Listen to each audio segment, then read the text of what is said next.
Thank you again for joining us. So we're looking forward to tonight's program, which will discuss researching your roots in Georgia. So I'm going to go ahead and introduce our speaker for this evening. So our speaker is Tamika Strong, and she graduated from Emory University with a Bachelor of Arts in African-American Studies. She received a Master of Library and Information Science from the University of Pittsburgh and a Master of Archival Studies at Clayton State University. And she spent 15 years serving Georgia's citizens as a librarian in the DeKalb County Public Library System and the Georgia Public Library Service. And since becoming an archivist more than 5 years ago, she assists researchers by connecting them to the vast resources available at the Georgia Archives. So I'm going to go ahead and hand it over to her and we'll get started. Great, thank you, Kate. So thank you so much for spending part of your evening with us as we discuss researching your roots in Georgia. Today's program will cover ways in which I'll provide a general overview of Georgia in general, and I will provide some highlighted facts relevant to genealogy, as well as exploring resources and repositories that you can utilize that will assist you in your genealogy research endeavor. Georgia quick facts. Georgia is the last of the 13 colonies, becoming a colony in 1732.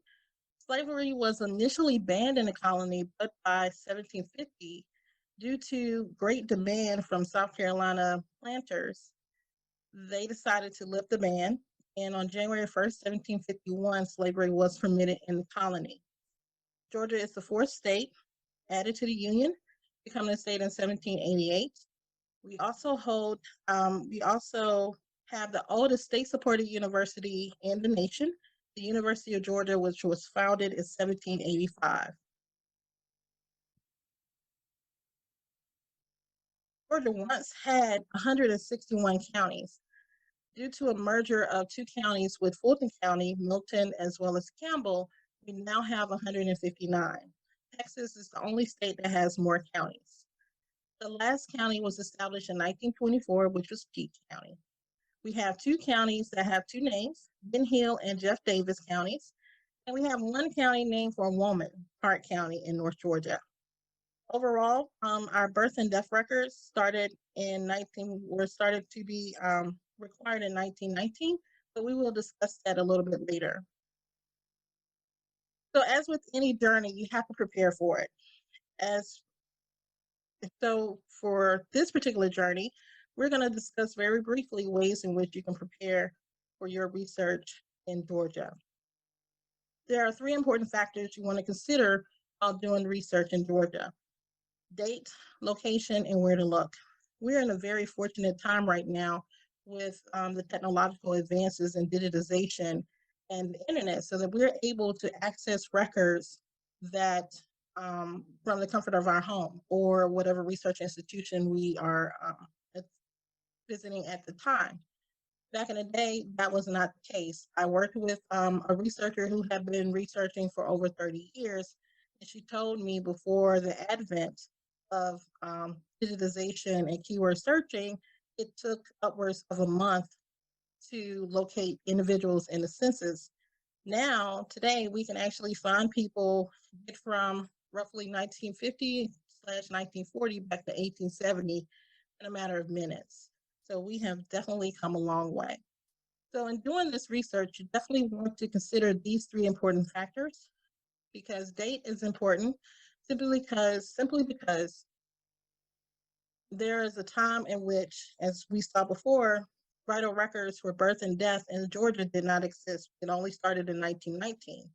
Georgia began as a state in 1788. That's a huge time frame where those records were not collected in certain locations. And so location is also an important factor because we have the changing boundaries. We just mentioned that the state of Georgia's last county was formed in 1924 in Peach County. So boundary changes happened all the way up to 1924. So you have to be mindful of that. You also have to be mindful of whether or not your research location had a record loss event, a courthouse fire, maybe it was damaged in a natural disaster, those kind of things. So you definitely want to keep those in mind.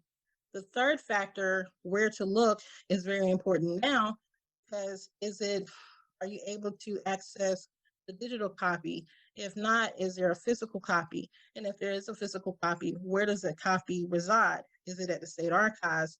Is it at the Genealogical Society? Is it at the public library?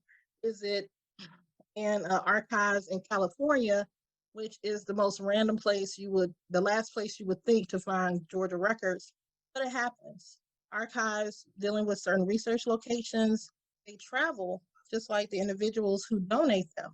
And so if I'm an individual and my family's from Georgia, but I am now living in California and I decide these records are too important not to keep, I'm going to donate them possibly to a local repository. Hence, the records for Georgia are now sitting in the California archives.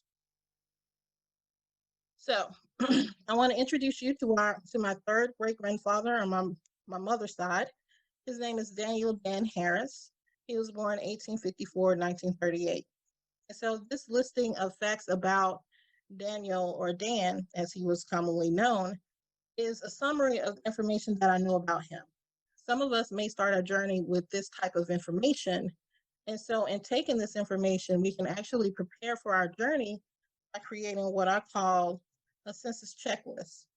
So in order to generate this census checklist, you look at the life ranges of the individual or your research subject, and with knowledge about the census, which started in 1790, it happened every 10 years. The only census we don't have available is 1890. So with all of that taken into account, especially the last census that we had, which has now been out for a whole year, 1950, we're able to create a list based on his life range states of the census records that we should be able to locate for him. So I should be able to find him in 1870, 80, 1880, 1900, 1910, 20, 30, and 30 being the last one because he died in 38. So this right here provides me with a, for lack of a better phrase, a quick and dirty list of a checklist for the census records I should be able to locate him in. It also forms the basis of a timeline.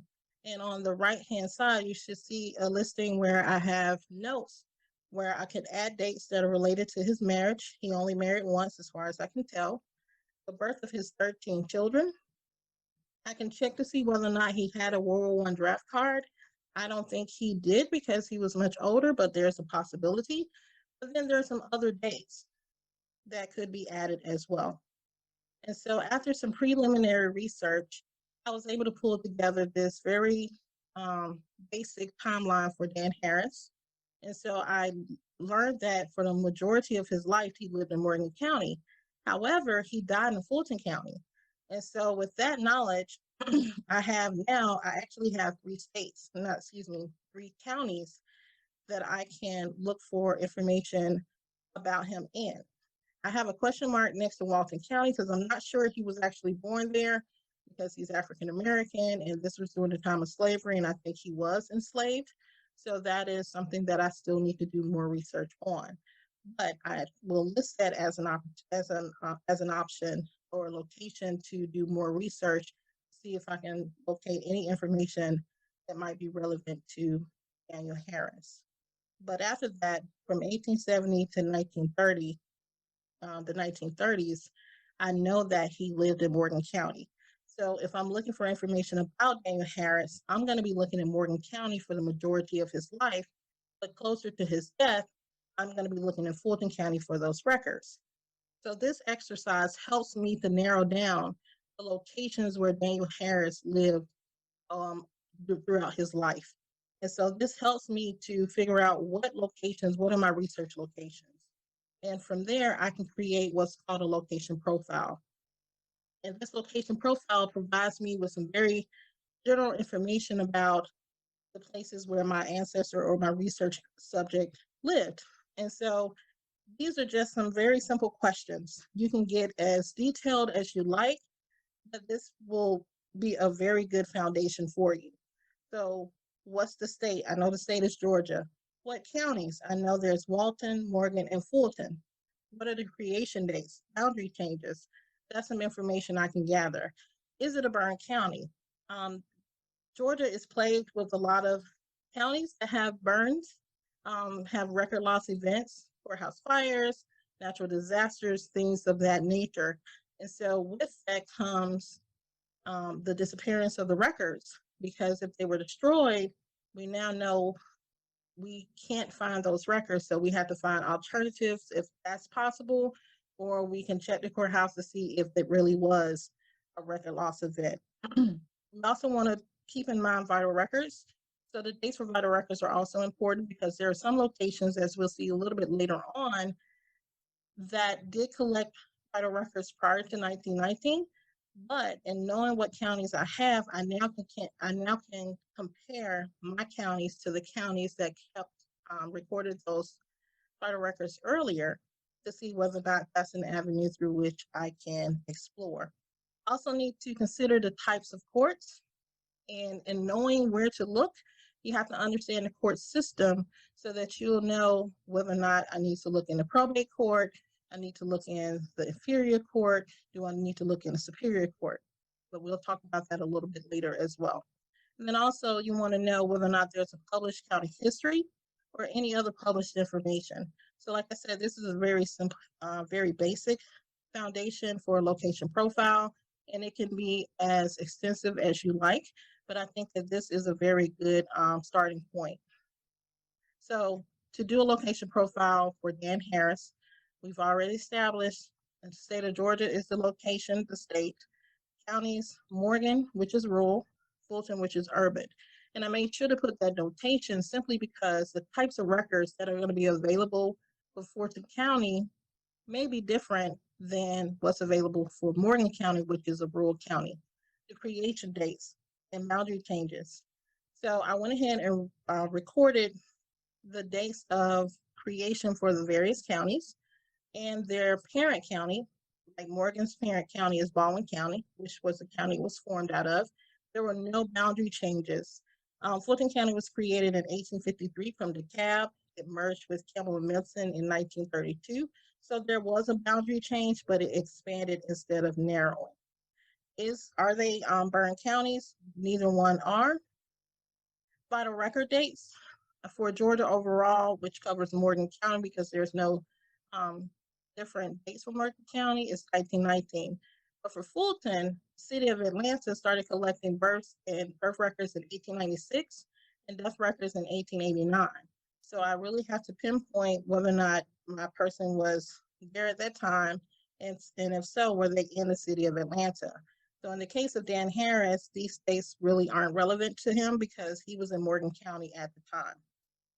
And the types of courts, they're listed there. In Georgia, we have Supreme Court, of course, but we also have on the county level the Superior Court and the Probate Court.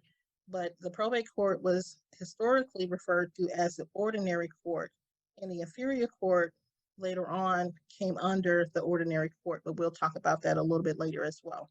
There are several published county histories and published books about these counties, one of which is Morgan County by Lynn Robinson Camp. In addition to the general information we collected, there are resources that can help us to fine-tune our location profile, one of which is the Family Search Research Wiki.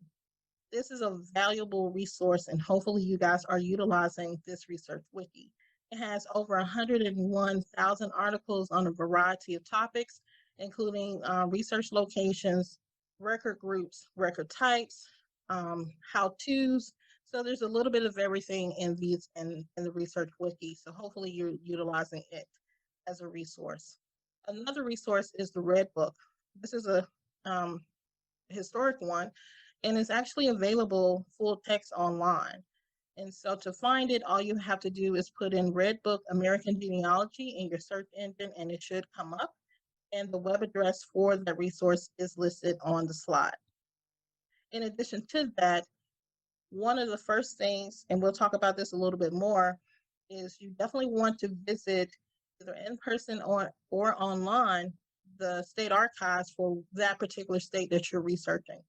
So the methodology that is being shared in this presentation can be utilized for any research location. However, we're going to highlight Georgia this evening. And so this is the homepage for the Georgia Archives, which is georgiaarchives.org. Georgia is spelled out. And so it will be a great starting point for anyone doing research in Georgia, because it actually is in a sense, in one sense, a one-stop shop because we have records that cover a great deal of the counties in the state of Georgia. And I say we because I'm an archivist there. And so one of the resources that we have available at the Georgia Archives is a virtual vault. Within it, we have an index to county records on microfilm, and we have a listing for each and every county in the state. And so this particular card, which begins every county, have what we call the county card. And the county card provides some general information about the county, including the creation date, the parent county, as well as the county seat. There may even be notations about courthouse fires and record loss events and what records may have been destroyed. So this is also a great starting point when you're researching information about your various counties. So I was taking a class in one of the institutes, and the person teaching was Dr. Abbott, and she presented information about the county, just notes about the county in this format, and it struck a chord with me because it provides a very simplistic overview of the county, and I've started doing this for all of my research locations just so I can have all of this information in one place. And I thought that was ingenious, so I really appreciate her sharing that methodology. And so I would implore you that for whatever county you're researching, make sure to create something similar to this so that you can increase your knowledge of the important dates for that particular county, just in case you have to figure out if the county started in 1807, but my person was living in the same area in 1806. If I'm not looking in Morgan County, where am I looking? In this case, you're going to be looking in Baldwin County. So that's why it's important to know the location as well as the dates, because the date could change the location of where you're looking for your particular resource. One additional tool that you may want to add to your toolbox is a county map for your research location. This is a county map of Georgia. And so what I did on this map, I wanted to plot the locations of the county so that I can have a visual. It's one thing to see it written down, but it's another thing to actually see a visual of the locations of the counties, so that in the event that I lose a person in between census, I can actually create a location. I can put a circle around the counties, and that will give me some ideas about what locations to look for my research subject in. So there are 5 steps that I wanted to share with you. And these are very, it reminds you of a research plan in a way. And so you want to establish your research goal or your research question. You want to identify your research subjects, i.e. in this case, my research subject is Dan Harris. You want to write down everything you know about the research subject. That was the slide where I had all the information about his parents, his children, where he lived, and where he died. We created a census checklist, which is the beginning of a timeline for him, so that we can see where he is.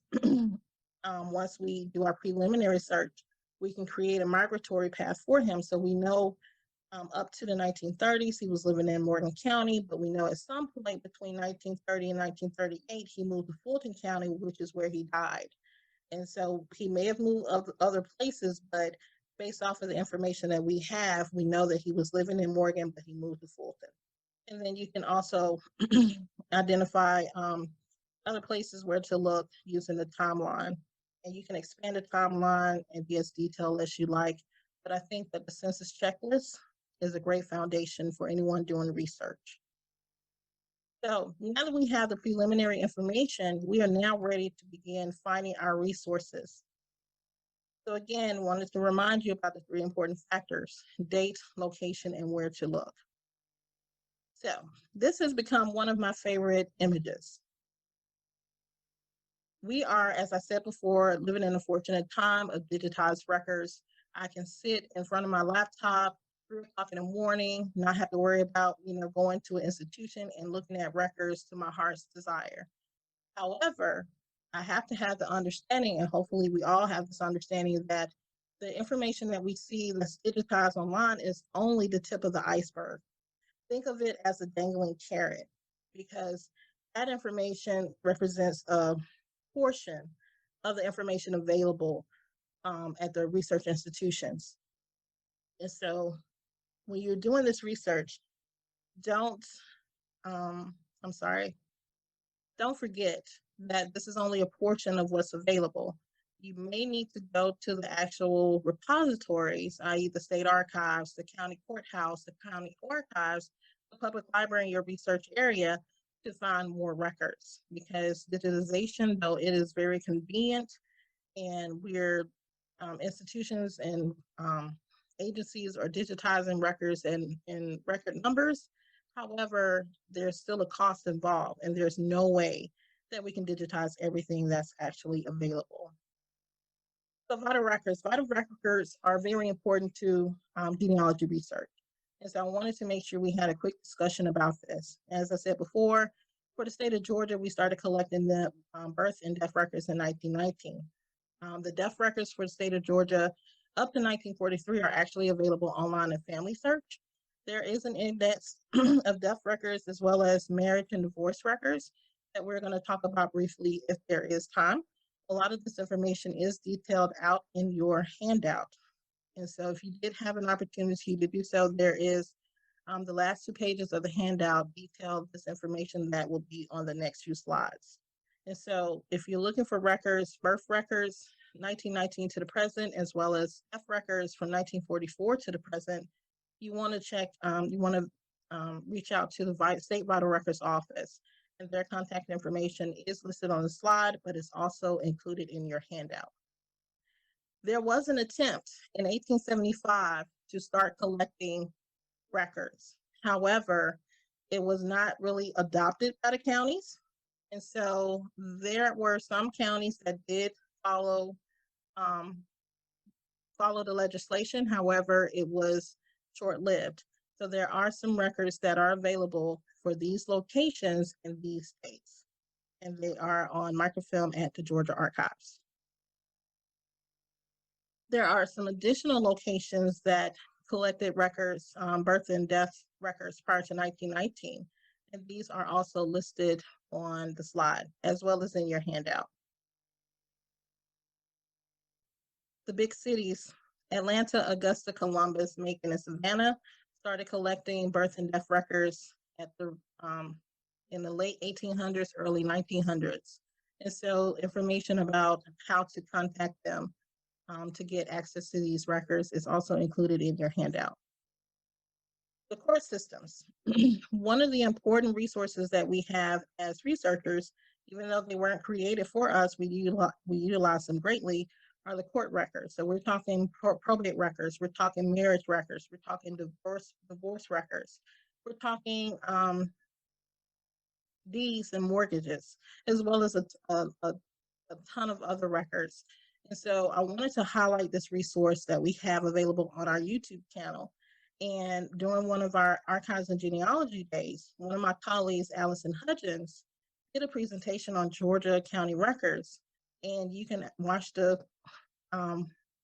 video online, but I wanted to pull out some of the things that she shared in the video.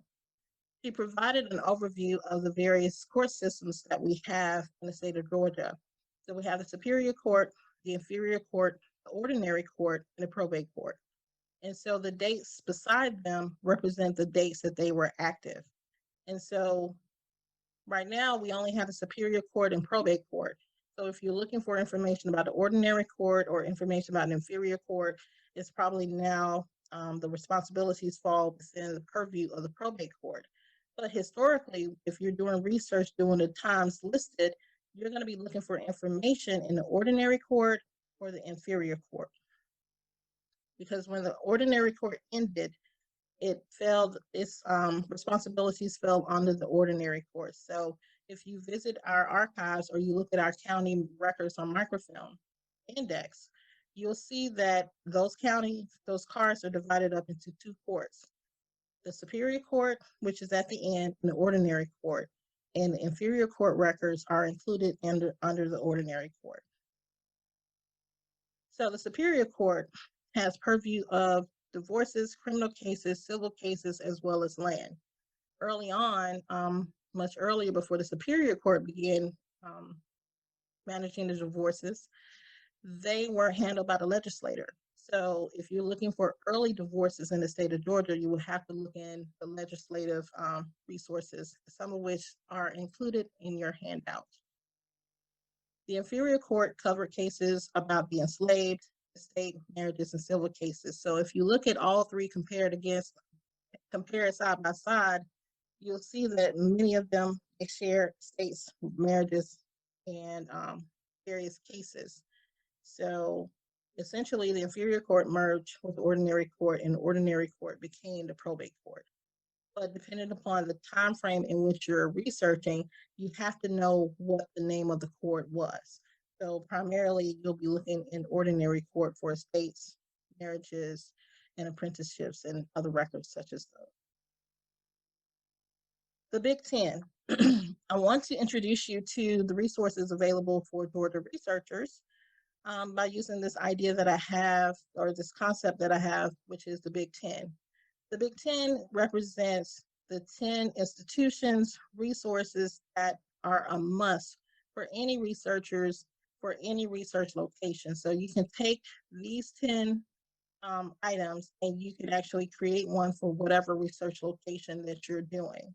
And so for us, we're going to highlight some of the resources that are available on these different resources and repositories. So in Ancestry, I'm guessing most of you are familiar with it. There are several collections related to Georgia. There are marriage records, there are death certificates, there are death indexes. There are unique to us, which is the Georgia Central Register of Convicts. We also have the Tax Digest up to about 1900. We also have city directories for several of our urban centers. And so there are a multitude of ways that you can find the records related to Georgia. You can click on the map to explore a location, or you can click View All. Once you click View All, it's going to take you to the card catalog. And you can do a search in either the title, or you can put in Georgia in keywords. And if you look closely, you'll see that I've added the asterisk, which is the wild card. And I did that because I wanted to pull any instance of Georgia that was listed in the title, or any instance of Georgia that's listed throughout any of the categories that the keyword search is searching. And so you'll see that there's a vast difference in the amount of results that were returned for each search. And I guess that for the second search, since it's keywords, my guess is that it's also pulling the country Georgia as well as the state. So that's something you also have to keep in mind, because there are a lot of locales that are named the same. And so you have to make sure that the locale that you're researching or the resource that you're reviewing is actually covering the locale that you're researching. So one of the group of records that the Ancestry has for Georgia are the Georgia death records. There's also a death index. And so if you notice, the time frame that each of the collections cover is different. And what is available in each of the records each of the collection is different. The Georgia death records, which used to be the Georgia death index, now includes actual copies of the death certificate that they can pull. And that's only up to 1943. If you remember on the previous slide, death records up to 1943 are available to the public. So there's a 3-year time difference that Ancestry doesn't have, but Family Search does, and we'll see that a little bit later. So for the Tax Digest, you can actually browse a collection, or you can do a keyword search. But one of the things you want to note about the Tax Digest is that some of them are in multiple year formats. And so in the example here, I'm sorry, I'm going to go forward to go backwards. So if you notice at the bottom, I did a keyword search for Dan Harris, and it shows that he has multiple entries in the volume year 1883 to 1887. So what I will have to do as a researcher is I will have to go through and try to figure out which of these entries represents what year. So I have to determine which year each one represents. So that's going to take me a little bit longer because it's not really intuitive how it's organized.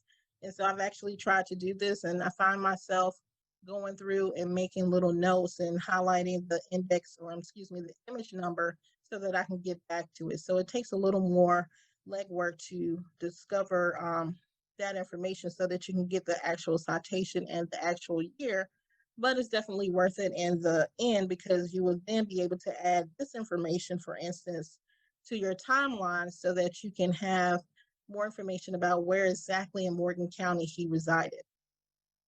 One of the things you may want to consider whenever you're looking at the databases in Ancestry or whatever resource you're looking at, you want to read the information about the collection. That information, the about whatever the collection is going to provide you with some historical information. It's also going to tell you what's included. I like the one that's listed here about the tax digest because it highlights the differences between how African Americans were treated in this volume.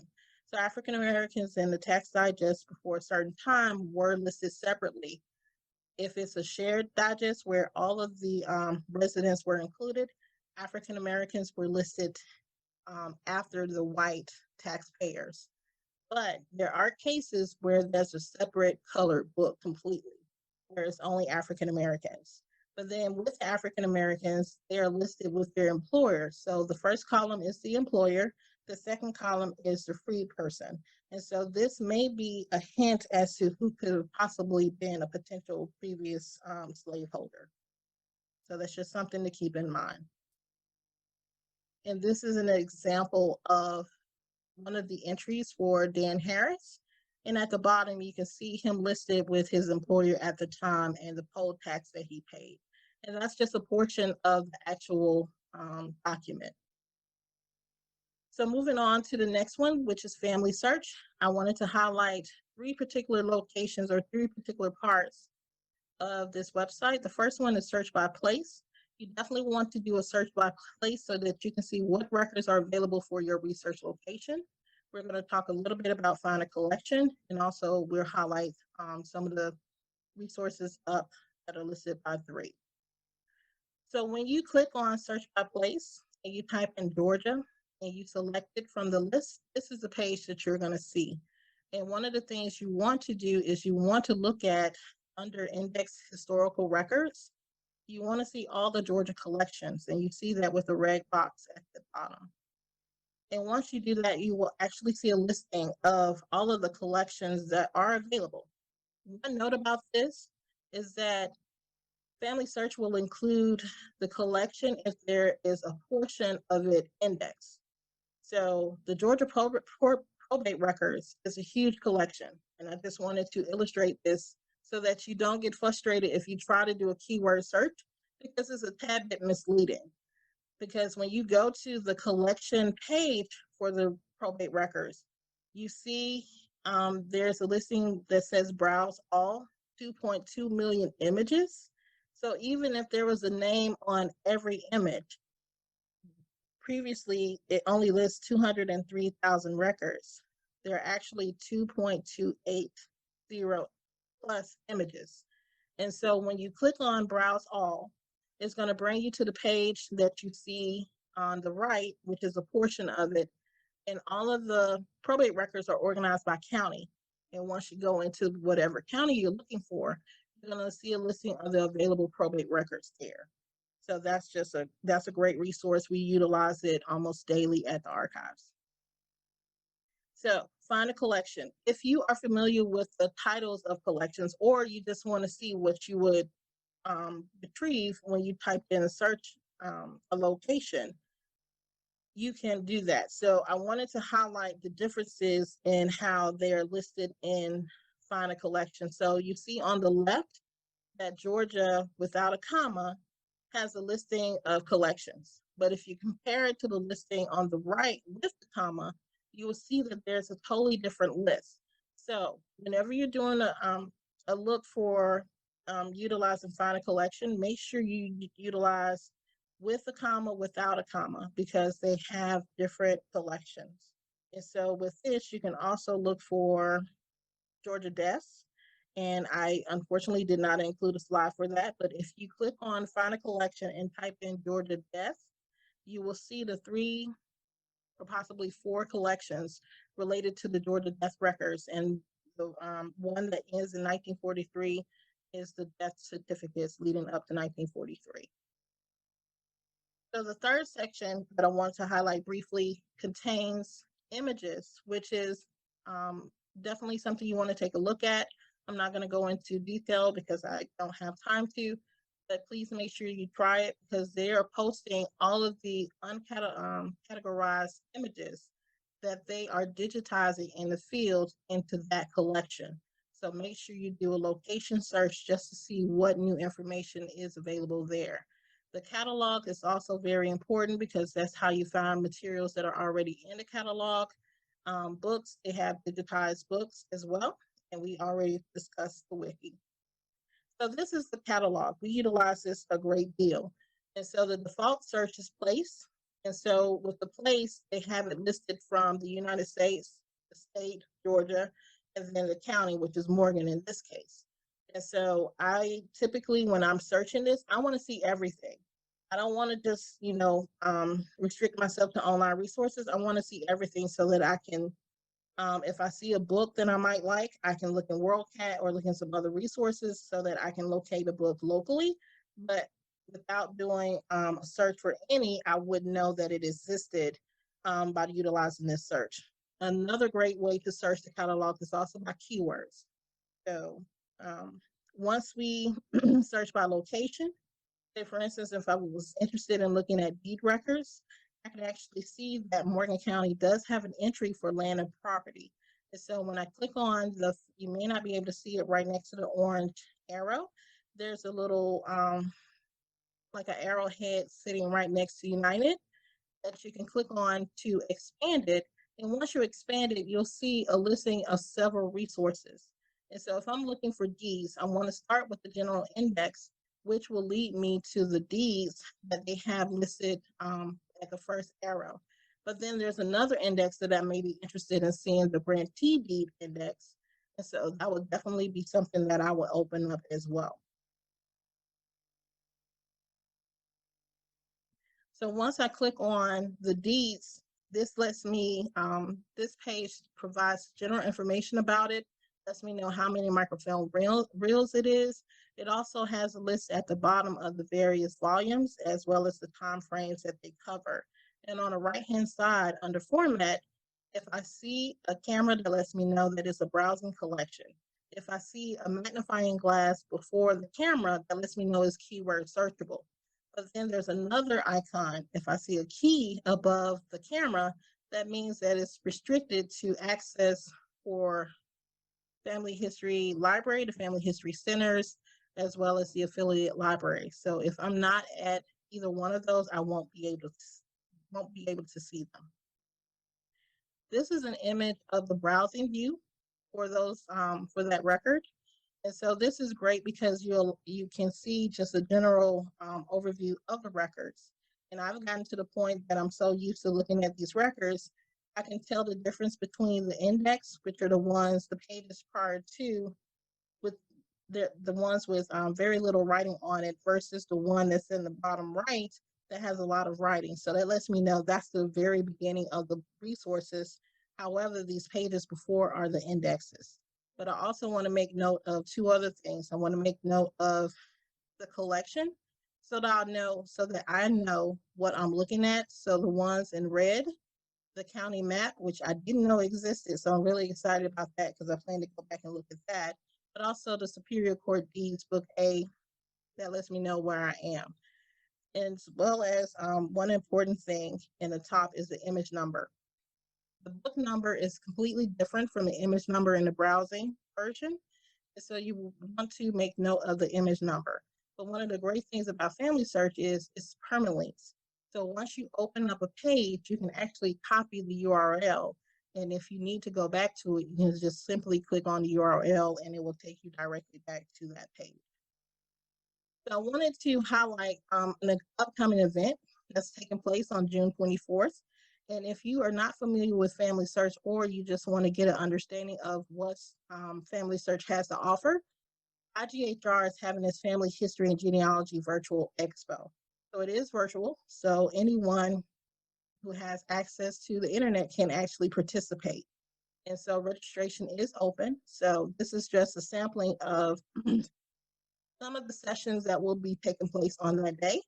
There will be representation from different research repositories like North Carolina. Georgia Archives will also be there, as well as some others. So if you have time on June 24th, we would love to have you and have you come out and take part in the expo.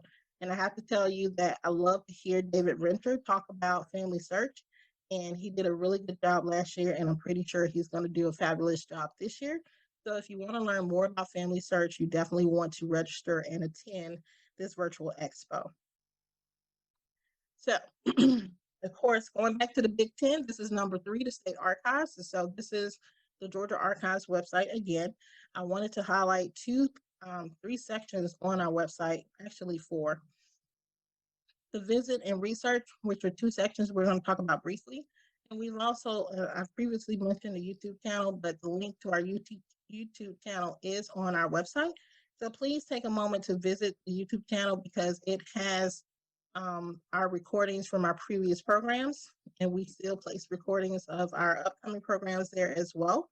And so the program that I mentioned about the county courthouses is there, like I said before, and there are other ones, like there's an intro to the virtual vault, as well as some many, as well as other topical programs, such as one on history of hospitals. There's one on railroads. There's even one from the National Archives that talks about railroad records. So there's a lot of information contained there. Feature content. These are the 4 databases that we utilize a great deal, that offers a lot of the information that are available at the archives, including Virtual Vault, which is our digital home for our digital content. Finding Aids, which is the resource that you can utilize to find out about the government records that we have. Book and manuscript catalogs. You can search our catalogs to see what books as well as manuscripts we have available, as well as historical directory. This provides you with access to a directory of more than 600 organizations throughout the state. It is searchable by city, by county, as well as keyword. And so this is a great starting place for you to identify different repositories that can assist you with your research journey. Under the Visit tab, there is Programs.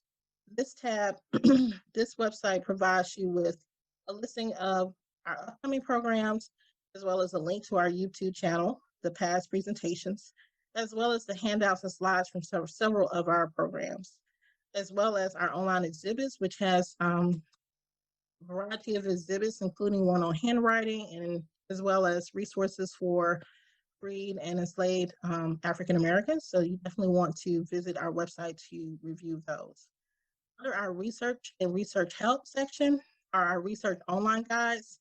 And this is a sampling of the research guides that we have available, including the one on vital records, the one on the tax records, which covers the tax digest.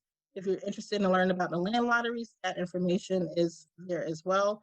We have an article about the Georgia militia districts, which is important because the counties, each county is broken down into a militia district, and that is great information to know about the research location, because that's what you're going to see when you're doing research on the census or you're looking at tax digest, because that information is organized by the militia districts. And in addition to that, we have the county creation and disaster map, where on one side is the creation dates, on the other side is a listing of all of the courthouse fire dates, as well as record loss event dates. So it's definitely something that you may want to make a copy of, because it will be pretty useful. So you definitely want to make note of the location of the county courthouses for your research locations. The pictures, the courthouses pictured here are the one for Morgan County as well as Fulton County. But then you also want to consider some of the county courthouses actually move their records to a county archives. So in the case of Morgan County, before a certain time, I think it's the 1920s. If you're researching anything before 1920, you have to go to the Morgan County Archives. But it's very fortunate because the Morgan County Archives is actually located right behind the courthouse that was just pictured in the old jail. So anyone visiting the county the county archives will be visiting the jail. So that was a pretty interesting experience when I visited that archives. But there are other archives, such as the Troup County Archives, as well as Miller, Georgia Archives. In addition to that, public libraries, they are a valuable, valuable resource. You definitely want to know of and visit the public library in your research locations. And so Georgia Public Library Service has a directory of all the local libraries in the state of Georgia. So if you're not familiar with the library in your research area, you can actually come to this website and search by the county or the zip code to find the nearest one. In addition to that, the public libraries in Georgia, there's a consortium for 51 counties, 51 library systems with more than 300 member libraries and service outlets. And they are in the consortium called Pines. And under Pines, you have access to more than 10.6 million items across the state. And so this website is important because unfortunately, the public libraries in Georgia are no longer a part of WorldCat. So if you're trying to locate materials in the public libraries in Georgia, you have to go to either the individual library's catalog or you have to go to the Pines catalog. So in addition to the public libraries, there are the academic and special libraries throughout the state. And these are several of the examples. Auburn Avenue Research Library on African American Culture and History has an international collecting policy. So even though it's located in the city of Atlanta and it does have records related to the city of Atlanta, it covers the African diaspora. The Emory University has a large African American collection as well as other manuscripts and archives and other resources. And so one of the important things you want to consider when you're doing your research is, does your research location have an academic or special library? And if it does, you definitely want to put that on your to visit list, either online or in person, because they may have resources that will help you with your research. Case in point, Emory University has the Hanley Bell Company's funeral home records, and I have several individuals who utilized that service, whose family utilized their services for their funeral services. So that is definitely a place, and I recently went there a few weeks ago to look at those records. So you definitely want to make note of the various institutions in your research location that may have resources that can help you with your research endeavor. Genealogical and historical societies. These are gems within their community. And as I said before, the Historical Organizations Directory can give you a starting point, but there are several others that cover different regional locations as well as ethnic groups. And so the examples listed here, the Georgia Historical Society is one that covers the entire state, and it collects historical documents about the state of Georgia. Then there's the Georgia Genealogical Society, which focuses more on the genealogical research, and it works closely with the Georgia Archives. There's the Afro-American Historical and Genealogical Society Metro Atlanta chapter that focuses on African American research and methodology. Then there's the Central Georgia Genealogical Society. So if you're researching a county within their purview, you definitely want to consider joining or reaching out to that genealogical society, simply because they are closer to the research location and they may have information that can help get you to various resources that the Georgia Archives or other institutions may not be aware of. The National Archives. We are, I think, the only state archives that's located next to a national archives.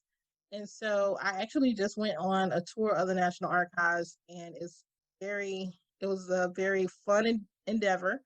However, they've made a lot of changes. And so right now they are only accepting researchers on a appointment basis. But we have Maureen Hill, who is an archivist at NARA at Atlanta, who did a presentation for us on the Railroad Retirement Board files. and that is available on our YouTube channel. And so the National Archives in Atlanta covers the Southeast region, which covers the 8 states in the Southeast. So if you think that one of your ancestors had any interaction with the federal government through the courts, through TVA, the Tennessee Valley Authority, as well as some other agencies, this may be a place that you may need to add to your research to visit list. And last but not least, newspapers. Newspapers were the social media of their time. And so we have in the state of Georgia our newspaper project, which was at the behest of the Library of Congress. All the states had to create a newspaper project so that they can start collecting newspaper records for their entire state. And so ours is housed at the University of Georgia, and they actually have a listing of their holdings on their website, but they are working closely with the Digital Library of Georgia to digitize many of these newspapers. And I think they're up to, if not more, at least 2 million pages digitized. So if you're researching in Georgia and you're interested in looking at newspapers, you definitely want to start looking at Georgia historic newspapers first, but also look at the Georgia Newspaper Project so that you can see what newspapers may be available for your research location, as well as the time that it covers. Another resource that's not unique to Georgia, but it does have information about Georgia, is Chronicling America. The newspaper directory that came out of their project to work with all the states is something that you cannot beat, because their newspaper directory allows you to search for newspapers by county, by city, by ethnicity, as well as some other categories. So it's definitely something that you want to take a look at, and it's the purple button down in the lower right corner. And the best way to learn how to use a lot of these resources is to just go to the websites and play around with them and see what you can find for your research endeavors. In addition to those newspapers, ProQuest has Black newspapers, and these are the archives for a lot of historically Black newspapers, including one specifically that falls in the city of Atlanta, the Atlanta Daily World. And so there's a listing of the African-American newspapers, as well as the timeframes in which they cover. These are resources that if you have someone living in these particular locations, and even sometimes not, because these are considered national, some of these are considered national papers. And so they actually had offices in places in the South and other parts of the US. So information about your ancestry could be sitting in these newspapers just waiting for you to discover it. So in addition to the other resources that are on a national, state level, sometimes the public libraries and other smaller institutions have their own newspaper archives, which is the case for the Azalea Regional Library System, which includes Morgan County as well as Walton County libraries. And so in the lower right corner, you see there is a link to their newspaper archives. And I utilize this as well because the newspaper archives that they offer, they're the digitized versions of the papers that are not available anyplace else. So you definitely want to take a look at your public libraries, because you never know what resources they may have available. So the last resource I wanted to discuss this evening is the statewide indexes. And these are available online. So the screenshot that you see is the the Georgia government publications. And this is the home page. So this is where you would go to gain access to the statewide indexes. So in your handout, there is the instructions. So it's the third and fourth pages from the back of the handout. And I apologize for not having the pages numbered. But when you're searching, you can search by author, and you have to put it in exactly as it listed in the handout, or else it will not work.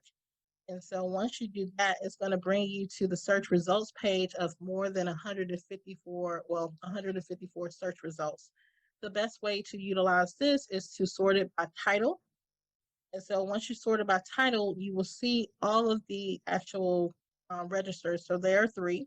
There is the death register that begins in 1919 and goes to 1998. And I always mix up these dates for the marriage and divorce. So I'm just going to take a quick look. So the marriage registers, which is the statewide register, it doesn't mean that marriages started in 1964. It just means that this is when the statewide register began. So for marriages, it started in 1964, and for divorce, it starts in 1965. So if you know that one of your ancestors or research subjects or members of their family got married in a certain location in a time that is more recent than, say the state archives or ancestry has them, this is the resource that you want to take a look at so that you can gather that information. And so once you select a resource, you can actually look at the documents. So if you take a look and you see the notes in the second red box, it tells you how big this file is. So this particular file is actually 2,082 pages in one PDF. So one thing you have to be is patient, because these are large files, and so they do take some time to download. But once you download it, you will see this. This is the actual index. And so on the left, you will see that there's an option where you can change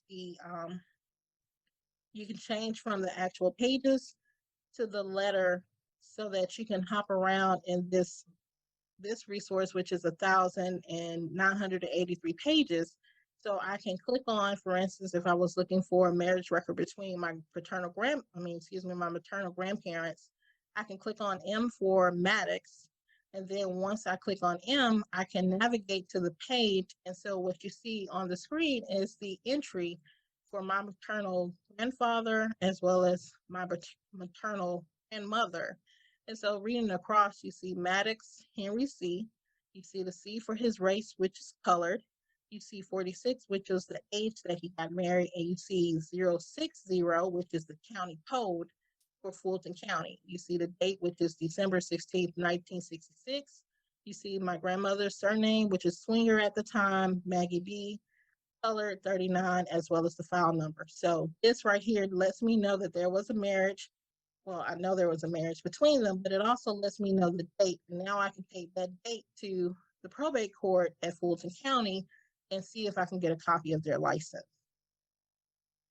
And so one other thing to note about the statewide indexes, there are codes. There are 6 resources within the listing that provides you with general information about the codes. And so it can be a tad bit tricky. And so I actually did a presentation specifically on this resource, and that link is included in your handout. And this is just the title of the presentation, which is Check the Indexes, Utilizing the Statewide Vital Record Indexes for Research. And just a little disclaimer, I was interrupted while I was presenting this by our IT at the archive, so it'll seem kind of wonky at some point, but it's a pretty good presentation if I do say so myself. So that being said, are there any questions? Thank you very much. We really appreciate it. We do have a question for you.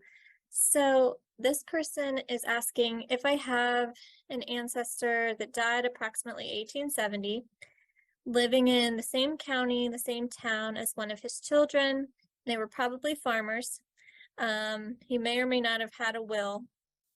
And they say it was rural northern county of Gilmer. And they're asking what court would have wills, or where could they find that information? So it would be the ordinary court for Gilmer County. You may want to take a look at the virtual vault to index the county records just to see the time frame for the records that we have at the archives. Let's see. Our next question is, this person is looking for personal correspondence of someone, Alexander Hamilton Stevens. And they said that they're not looking for official letters, but more personal letters, and just wondering where they might begin to search for those materials.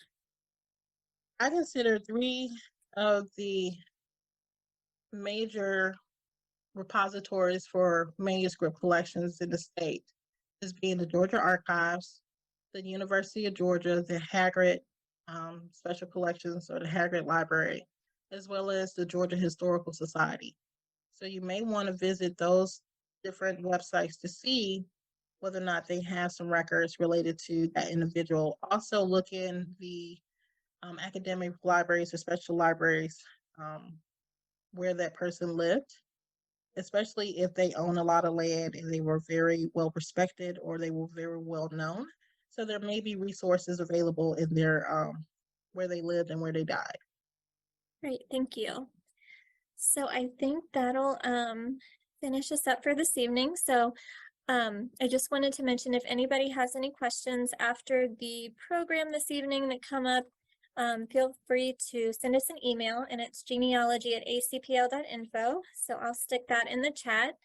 And also, if you'd like a copy of the chat from today's Zoom, send us an email for that as well, and we'll be glad to forward that on to you. So thank you again. We really appreciate your presentation and your time this evening. So thank you very much. Thank you very much. Yeah, have a good night. Bye-bye. Bye.